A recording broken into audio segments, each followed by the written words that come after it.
Welcome back to the Rick Smith Show. Now, here is Rick Smith. I got to tell you, I'm still a little miffed at this Dave Ramsey comment, and it's rare that something he says gets on my radar or gets under my skin. But the fact that he says, I don't believe in that $600 or $1,400 check. Don't believe in that already. It's not life-changing money, he says. Chances are you were already screwed to begin with. You got other issues. And I agree that, $1,400 is not life-changing money. It's to help you maintain and sustain. It's to help you get through this rough patch. But I also agree these folks are screwed, which is why, like I said, I'm thrilled to see Sherrod Brown has moved forward and moving on the PRO Act.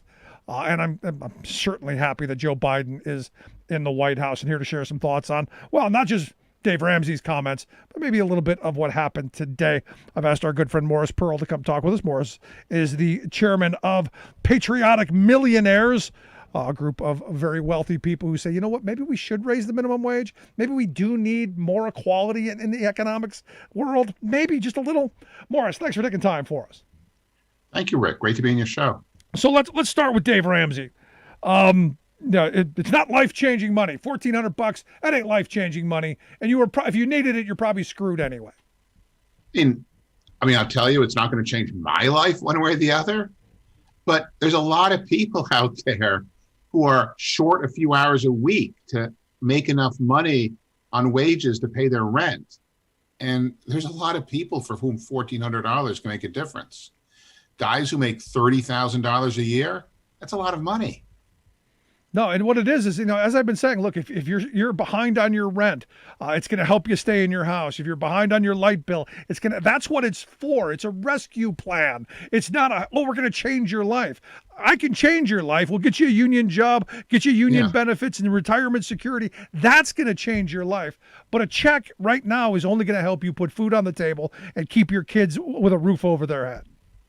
And it's going to make a difference to the guy who you pay the rent to of getting another week's rent. It's going to make a difference to the guy from whom you're buying that food that goes on your table. It's going to make a difference to the person who you're paying to watch your kid while you're working. It's going to make a difference to a lot of people beyond that first person who gets it too. Yeah. I'm very a lot better than nothing. Yeah, I'm very rarely outraged, but this really just ticked me off today. I guess it's that kind of a day because I watched all of the impeachment information today, and I'm as angry as I was yesterday and the day before. I'm curious, have you paid attention to Jamie Raskin and the House managers, their presentation? And if you have, what'd you think of it? I think Jamie Raskin is great. I think Sarah Bloom Raskin is great too.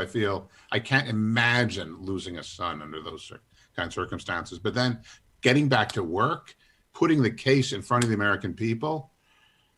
I think it's so clear that, whether you call it sedition or treason or inciting a riot or murdering a police officer. You can't let people get away with this. It's not right. No, it's crazy. And I've said that I only see two possible answers for someone voting to acquit Donald Trump. One, you're a coward, or two, you were complicit. I don't see a third option. Imagine what everybody would be saying if Hillary Clinton gave a speech and incited people to kill a police officer? Oh my gosh.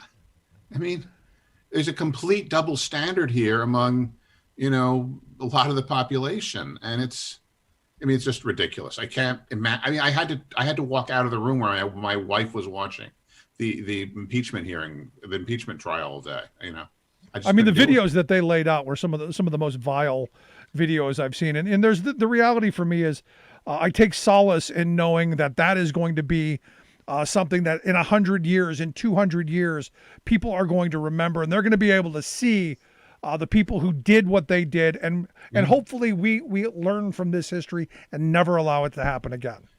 I've walked down those halls and guys with carrying guns saying, "How may I help you, sir?" And I get nervous. I couldn't imagine. It's unimaginable that someone I can't even. It's just unfathomable. No, it's crazy, and look. I'm still going back to what I said. They're either cowards or they're complicit, especially when almost half of them perpetuated the big steal, the big lie. It's to me, it's that simple. But I want to move on to the next phase because clearly there's a Yeah. lot of work that needs to be done. The Democrats, and to their credit, are moving forward to get this rescue package pushed through, even if they have to go through budget reconciliation. Yeah. I'm curious your thoughts on the package itself. Do you think this is going to help? Do you think it's targeted properly? I'm curious your thoughts. Well, it'll certainly help. I mean, is it targeted exactly properly? I don't know. I mean, I think you should give most of the money to the people who are most or who are least wealthy. Basically, if you give money to wealthy people like me, we get wealthier. If you give money to the guy who isn't sure how he's going to pay his rent check next month, he's going to use it to pay his rent. And then his landlord will have more money. And then whoever the landlord hires to take care of the building, they'll have more money. And that multiplies all through our economy. And that's what makes the economy grow, when you give people who actually have to work for a living more money. So I don't think wealthy people need more money at all. Yeah, no, I said from the beginning, the corporations shouldn't get a dime. The very wealthy shouldn't get a dime. You give it to the people at the bottom, they're going to spend it, and it'll trickle upwards. It'll get to the corporations, it'll get to the wealthy, because you're going to provide the goods and the services and all the things that we need, and the jobs and all that stuff will come by people having income and having disposable money to spend on the things that they need in everyday life, like you said, paying the rent. What drives me crazy is when these congressmen come in and they say, well, we want to help people maintain a connection with their employers and employees. And that's a code word for meaning we want to give all the money to the employers, so in hope that they'll give some of it to the employees too. Yeah, it's crazy to me. You have to give it to the people who need it the most, and they're going to spend it. And a big part of that, and I'm curious your thoughts on the inclusion of a $15 an hour federal minimum wage. And closing the tipped wage loophole as well. The argument now, Morris, is we're in the middle of a pandemic. We're in economic chaos. We can't possibly afford this. It's terrible policy. We can't possibly afford it. We can't afford not to. This is exactly the time that people need a raise in their wages. And plus, it's a minimum. It's a change in the minimum wage over the course of 4 years, not next week or next month or this year. Even Senator Sanders agreed to the amendment that we would not raise the minimum wage to $15 until after the pandemic is over. So it's going to be raised a little bit by bit over the course of several years. And secondly, yes, we can afford it and we need to. If we tell one guy, oh, please raise your employees' wages by a lot, that's a problem for that guy. If we tell everybody they have to raise the wages at the same time, that means their customers are getting raises too. Talk to your local bar owner. Ask him if he's more concerned about how much beer money his customers have or about the wages of the one guy who's standing behind the bar pouring the beer. That's an excellent point. But here's the thing, and this is where I know my conservative listeners are going, Morris, you're a rich guy. Pay him whatever you want. That's your job. That's your responsibility. What's the argument against that? Because, look, I know you're a decent guy. You pay your employees well. What's the argument against, leave it the way it is. And if you want to pay more, that's your choice. Well, man, I mean, I don't actually employ anybody, so that's fine.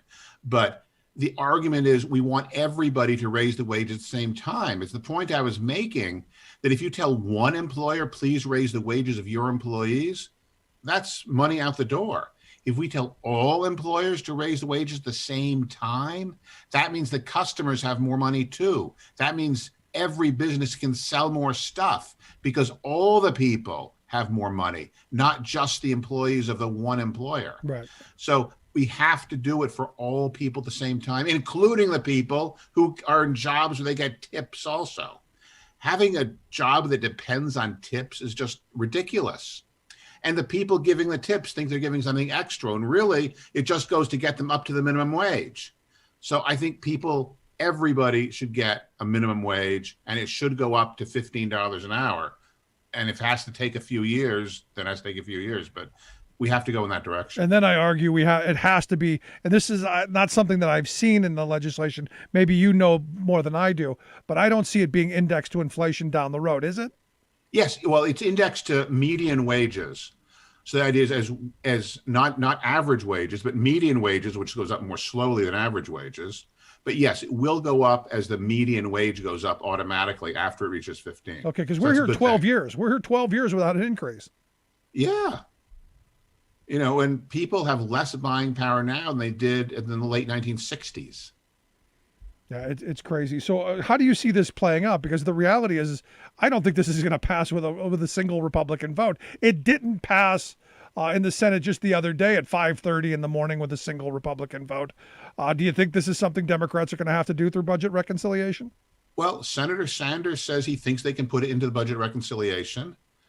I mean, he knows better than I do. And yes, I'd like to see it pass. I'd like to see some Republicans vote for it. And if they won't, I mean, the Republicans never asked any Democrats what they thought when they wanted to pass something with 51 votes. And they've done it plenty of times over the course of the last 4 years. So, yeah, I think that's where we need to go. Yeah, I mean, it's just one of these things where, I guess I'm still fixated on Dave Ramsey. And, this idea that, $1,400, that's not life changing, and it's not. But also the frame that people are screwed, and the sad reality is in this country. Well, he's right about that. A lot of people are screwed, and yeah, the people who are really screwed will be really screwed again next month, whether or not they get $1,400 this month. But it's certainly going to be a lot better than nothing, and it's certainly going to multiply through the economy multiple times every one of those checks. And it's certainly going to be a lot better than nothing. So, yeah, I mean, I would look at the half full part of the glass, sir, not the half empty part. No, I'm with you. But the reason I'm bringing this up is the fact that, he's right on that part. There's been a massive redistribution of wealth in this country. In fact, as I point out, the Rand Corporation did a study that said for the last 45 years, about $2.5 trillion each and every year has been extracted from the working class and has risen upward. We've created the wealthiest billionaire class in the history of civilization through redistributive tax policies that have done what it's done. Now's the time to give people a little bargaining power. And maybe it's just that I'm simply looking at the cause and effect of the period when labor organizing was its strongest, the 1960s, when we had 35% of the workforce unionized, and we had one income supporting a family, and people able to go to college, and people able to take vacations and not have to work 2 and 3 jobs. Maybe I'm idealizing that period, but it would sure be nice to have that problem of 35% union density at this moment. Yeah. I mean, frankly, that's when America was great, when it had unions. Of course, it also had a problem with people of color being part of those unions too. But I think we can go back to more people being represented by unions, and a lot of people will be a lot better off. Capital in Maine is doing a whole series about that study you mentioned with the Rand, about how the median wage would be, instead of 50,000, be 100,000 if wages had just kept up with productivity over that time. But we've been shifting towards more of profits, more of revenue going to capital investors, owners, and less to labor over the past decades, most of my lifetime. I'm wealthier now. I've not worked in 6 years. I'm wealthier now than I was before the pandemic started, just because all the corporations I own stock in are doing so well. And